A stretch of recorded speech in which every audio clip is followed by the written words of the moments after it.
Hello, Cancer, Sun, Moon, Rising, and Venus signs. Kamusta kayo? Sana po ay nasa mabuti kayong kalagayan. Welcome back po sa Star Tarot. At kung bago kayo rito, welcome din po kayo. Please subscribe, like, share my videos, and leave me a comment kung nakaresonate kayo. Thank you.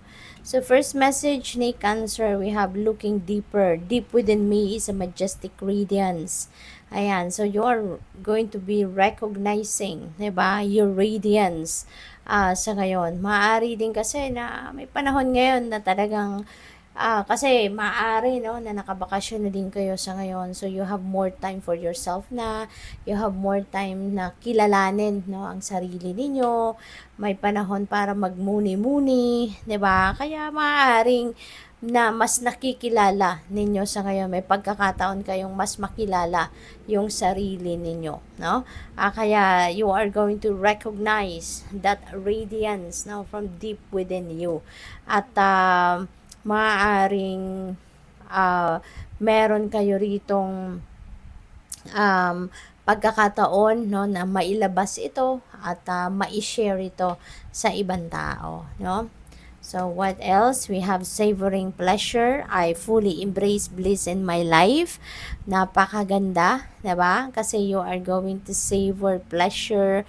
You are also going to enjoy yourself. You are going to enjoy kung ano man ang mga biyaya na meron kayo. You are definitely going to embrace life and savor life at this time. So, napakaganda nito kasi that is going to, that is going to raise your vibration. Kasi when you are happy, when you are excited, when you are doing things na makakapagpasaya ng puso mo, makakapagpasaya ng puso mo, makakapagpasaya ng soul mo, your vibration will rise, no? So that's really beautiful.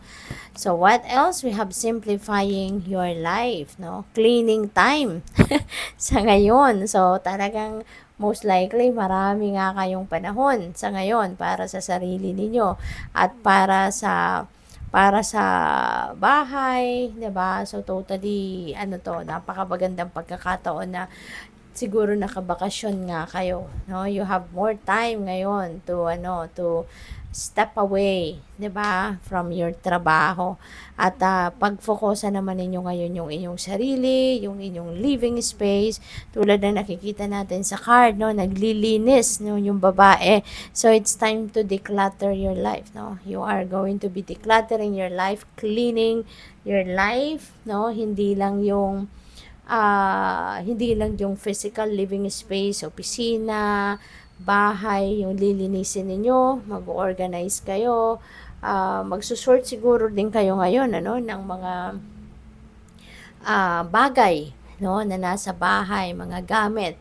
Siguro magre-rearrange, maglilinis, magre-rearrange ng mga furniture, maglilinis ng mga cupboards, ganyan. At kung ano siguro, no, titignan-tignan din ninyo kung ano yung mga bagay na hindi nyo na kailangan, diba? Tatanggalin na yan, ipapamigay, or itatapon kung hindi na mapakinabangan, di ba? Ganun ba?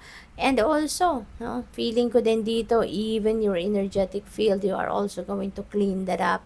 Maaring meron kayong panahon ngayon sa pagmumuni-muni, pagre-reflect, pagko-contemplate, and you are also going to clean up your life of situations and people, no, na hindi na nakakatulong sa inyo or mga ganyang hindi na hindi na nakakapag ang tawag dito, hindi na nakakapagpa gaan ng buhay ninyo. So good luck. So tignan natin kung ano pa yung mga mensahe para sa inyo sa ngayon.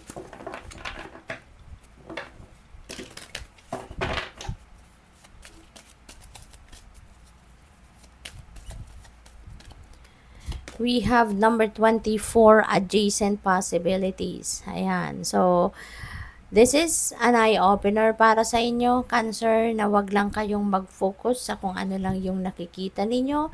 Wag lang kayong mag-focus sa kung ano lang ang nasa harap ninyo. Okay? Kasi there are other opportunities as well, no? And possibilities surrounding you. Maaaring meron dyan sa tabi ninyo, sa likod ninyo, 'di ba? Na oportunidad and possibilidad din na po pwedeng mas maganda kisa doon sa kung ano lang ang nasa inyong harapan. So, also consider other things. 'Di ba? Maging resourceful din kayo sa ngayon. Tingin-tingin din kayo sa paligid kasi you never know. 'Di ba? Merong mas maging effective or mas maging magandang oportunidad dyan na mapapakinabangan ninyo sa paligid. We have number 50, Angel of Strength. Ayan, so dito naman, Cancer, the angel of strength will be here for you, will be with you para tulungan kang maging matibay ang inyong loob, maging matatag, no? At huwag kayong panghinaan ng loob. Kasi baka merong mga sitwasyon dito wherein baka magdadalawang isip or magdadalawang isip kayo na harapin ito because baka kayo ay na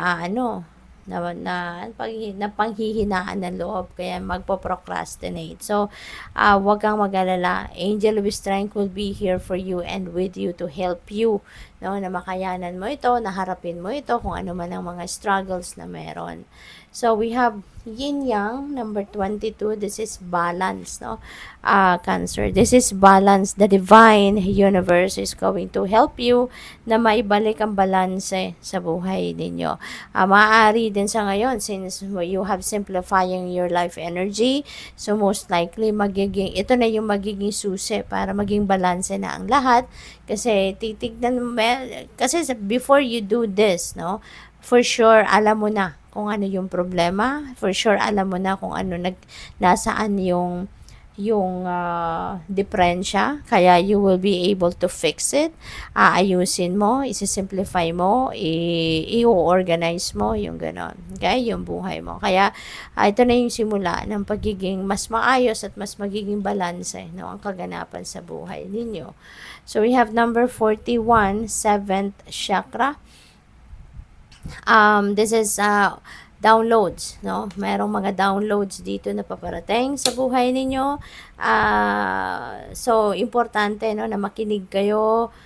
Listen to your intuition. Make sure that you follow what your intuition is telling you para na magabayan kayo, no? So, kung ano mga dapat na ninyong gawin, ano yung mga bagay na dapat ninyong pagtuunan ng pansin, ano yung mga dapat ninyong i-prioritize, no? Lalo-lalo na kung meron kayong mga desisyon na kailangang gawin sa ngayon, importante na mag-tuning kayo sa inyong intuition, sa downloads na ibibigay dito ng universe sa inyo so that you will be addressing, no, your situation sa ngayon accordingly, no? So good luck po. Thank you for watching. Love and light. Namaste.